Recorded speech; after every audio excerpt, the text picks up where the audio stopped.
اور ہر مسلمان اس کا پابند ہے، اور سال کا ہر مہینہ اور ہر ہفتہ اور ہر دن اور ہر گھڑی کوئی لمحہ ایسا نہیں ہے جس میں جناب رسول اللہ صلی اللہ علیہ وسلم کی پیروی، کامل اور اکمل اتباع، آپ کی صورت اور سیرت اپنانا مسلمان پر فرض نہ ہو۔ کسی ایک لمحے میں بھی اس سے چھٹکارا نہیں ہے۔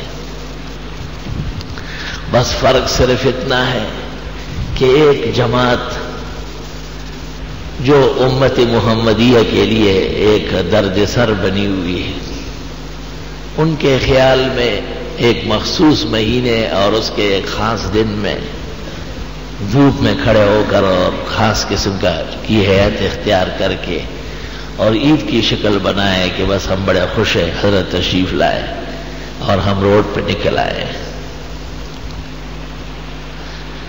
کمکل در کمکل، ہر اعتبار سے اللہ تعالیٰ نے عقل و فہم چھین لیا ہے۔ اگر یہ عید ہوتی تو رسول اللہ صلی اللہ علیہ وسلم منا چکے ہوتے ہیں۔ عید تو دو ہیں اور دونوں حضرت نے پڑھائی ہے، عید الفطر بھی اور عید الاضحیٰ بھی۔ اور اسلامی عید میں کوئی اختلاف ہوتا ہے؟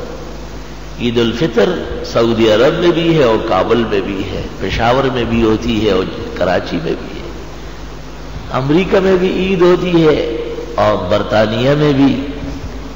کفر کے ملک میں مسلمان رہتے ہیں، وہ بھی دو عید بناتے ہیں۔ رمضان شریف مکمل ہو جاتا ہے تو عید الفطر ہوتی ہے، اور ذی الحج کی 10 تاریخ آتی ہے تو عید الاضحیٰ ہوتی ہے۔ اس میں تو کوئی اختلاف نہیں ہوتا۔ سوال یہ ہے کہ ان عیدوں میں لوگ روڈوں پہ کھڑے ہوتے ہیں۔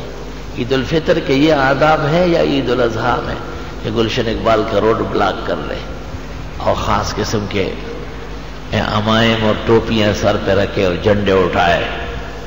جناب رسول اللہ صلی اللہ علیہ وسلم اور صحابہ تو عید الفطر اور عید الاضحیٰ میں مسجد نبوی چھوڑ کر باہر نکلتے تھے اور آپ خطبہ دیتے تھے ہدایت پر مشتمل، اور پھر 2 رکعت نماز پڑھا لیتے تھے، عید ختم ہو جاتی تھی۔ جو سچی عیدیں ہیں اور واقعی اسلام نے ان کو تسلیم کیا ہے، اور ہمارا اور آپ کا اور کل کائنات کے مسلمانوں کا ایمان ہے کہ عید الفطر اور عید الاضحیٰ سنت طریقہ ہے۔ پھر آپ نے غور نہیں فرمایا کہ اس کو صرف منانا نہیں ہے، یہ تو منانے میں رہ گئے، بلکہ ہر شخص کو اپنے آپ کو اس کے مطابق بنانا ہے۔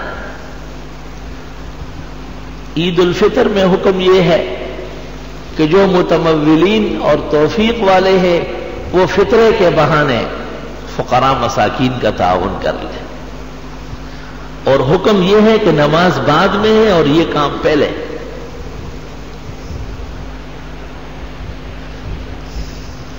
تو دیکھو، مالداروں کو پابند کیا کہ تم تعاون نکالو،